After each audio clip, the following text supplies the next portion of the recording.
This week's Extra Life on F5 Live Refreshing Technology is proudly powered by EXA. EXA brings the latest technology to gamers, offering the most immersive products for the ultimate gaming experience. They've compiled the best elements of cutting-edge ENC tech, the latest in Bluetooth 5.0 and 7.1 surround, plus extra features into their headsets so everyone can enjoy a sensational gaming experience. And they've got headsets for Xbox, PlayStation, Switch, and PC. Plus, they won't break the bank. Learn more about the headsets that are available and any current promotions by going to f5live.tv/exa.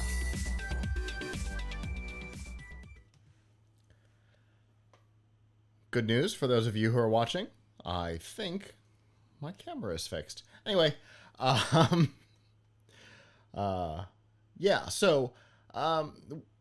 was a game that came out earlier in the year, January, if I remember correctly, called Palworld. If you haven't heard it, you're either... Oh, there we go. Okay, I was going to say, I may have jinxed myself.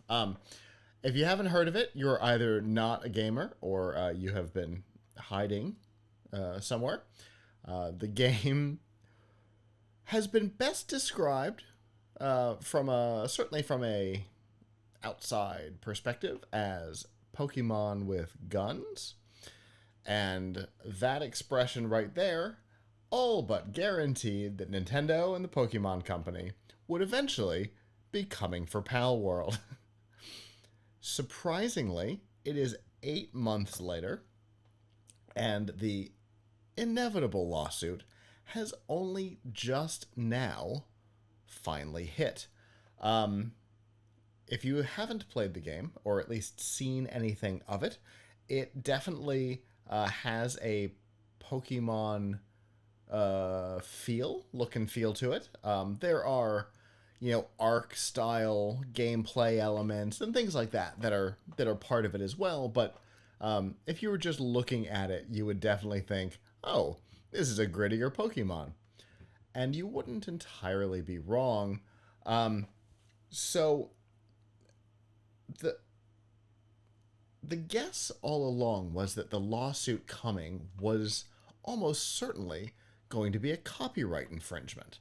In the early days, and this is the rumor part that we talked about in the Nifty Gifties segment, it was believed that the characters designs were actually AI generated, essentially with a prompt, "Give me new Pokemon," because they definitely felt like they took more than just direct inspiration from the Pokemon world. And so a copyright lawsuit seemed logical, but that's not what we got.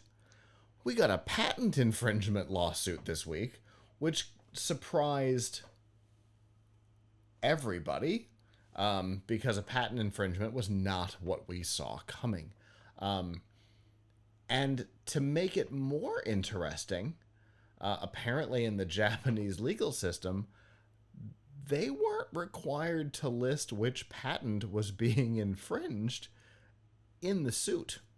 So the maker of Palworld, Pocket Pair, claims they still don't know what they're being sued for, which is fascinating. Some internet sleuths, people who love diving into patent listings, patent applications, went diving into the Japanese patent system and came up with a patent that describes the catching mechanism, I guess, in the gameplay mechanism for Pokemon very well, and not quite 90s Yahoo broadness of patent applications and receipts, but certainly broad enough that legally, Pokemon probably does not have any competitors for a very long time in that arena, um, except for Palworld. And so the general belief is that this is probably the patent that they're going to allege, if not more. But certainly this one is what they're going to allege because there is a catching mechanism within Palworld. Uh, so it's definitely an interesting development, and one that is certainly not what I was quite prepared to see, Avram. I don't know if you've been following Pal World at all, but this is A little fascinating. bit. A little bit. I thought it might be a trademark, a trademark suit. Could they? I mean, because if the characters are very similar, does that become a Mm-hmm. trademark suit rather than a copyright suit? It depends on whether or not they have a direct, you know, uh, comparison between two characters. And in fairness, yes, they certainly do. Um, there are Right. there are a number that are similar enough that either a trademark or a copyright, an IP violation suit of some sort, uh, would be likely. But it's not what was filed. It's a patent infringement. It's amazing how well maybe they don't feel like it's hard to win those. Maybe it's hard to win those creative suits because look at all of the things. Unless of course it's music. For some reason with Mm-hmm. music, it's very easy to win a music suit. I mean, because you see what Yeah. happened with like, uh, what happened with Marvin Gaye's estate and what was his name? And you saw what happened with that Australian song and Land Down Under. They sued or whatever, and Mm-hmm. Ghostbusters and I Want a New Drop. Like, there's been a lot of instances like that where a Uh, few bars of a song they say it M- sounds the same. MC Hammer. Oh, right, right. So like, uh, there's so much of that going around where it's like, oh, your song sounds like my song, and I'm going to sue you. And one could make a really good argument that, like, wait a second, come on, like a lot of things sound similar. Yeah. We're allowed to draw inspiration. Some of the same arguments that the AI people make, except that they're not Sure. doing actually doing it. Um, Music but music is linear, which I think makes it easier to do side by side comparisons on, right? and yet Um, Marvel and DC never sue each other, as far as I know, and yet they mm-hmm. have all the same characters. Indeed. Like I mean, if you look at it, there's charts out there like who is the Batman in Iron Marvel? Man. Oh, there's somebody sort of, yeah, it's sort of Iron Man. Oh, who's the Billionaire Superman? billionaire playboy with a lot of tech toys. Yeah, it's Iron Man. Right, and a special suit, right? I mean, right? There's always there's the Flash, but then there's Quicksilver. Mm-hmm.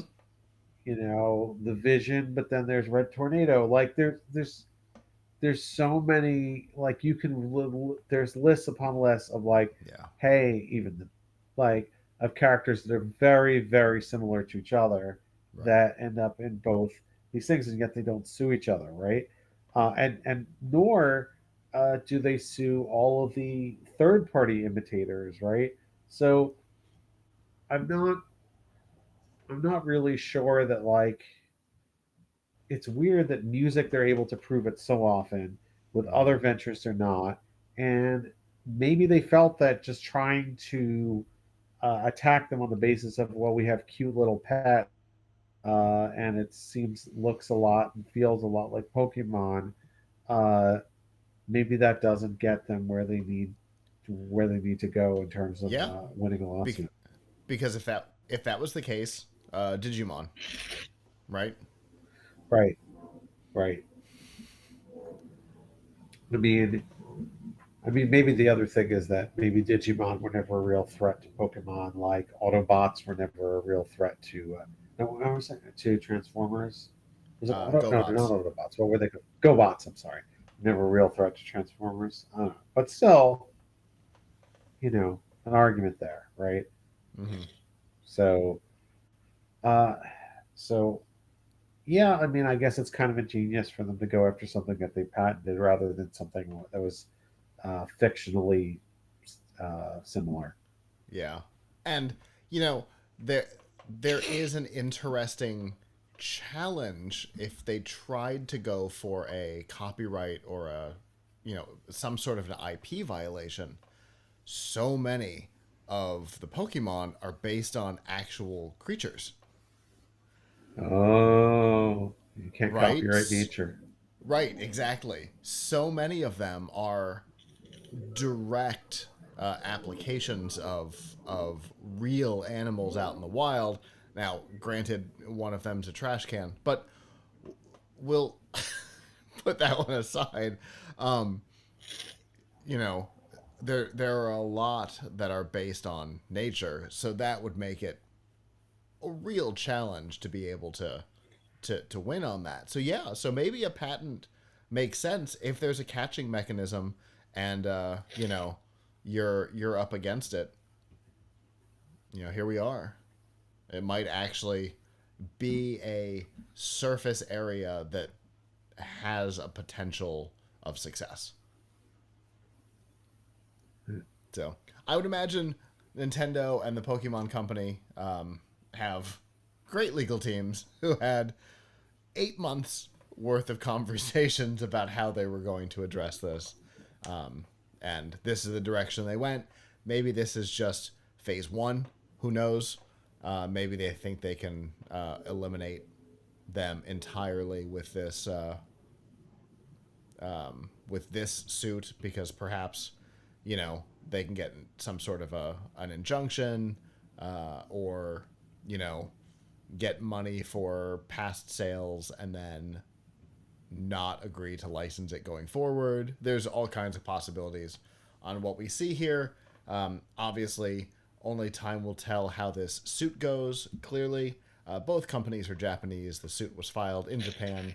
The patent is issued in Japan. All of this will be taking place there. There is a level of translation that goes into this for us as we try to follow this story. But we will be following this because literally since January, I've been waiting for this to happen. It didn't go as I expected, and I cannot wait to see what the end result actually ends up being. Hello, YouTube. Thanks for watching, and I hope you enjoyed this episode of F5 Live Refreshing Technology. If you did, please subscribe to the channel down below, and of course, hit the notification bell because we know that subscriptions don't mean much on YouTube anymore. If you've got topics that you'd like us to talk about in the future, please comment them down below. And if you'd like to not follow us on YouTube, there's lots of ways that you can follow along with our content by going to plughitslive.com/subscribe. There you'll see all of our shows and all of the ways that you can watch, listen, and follow along.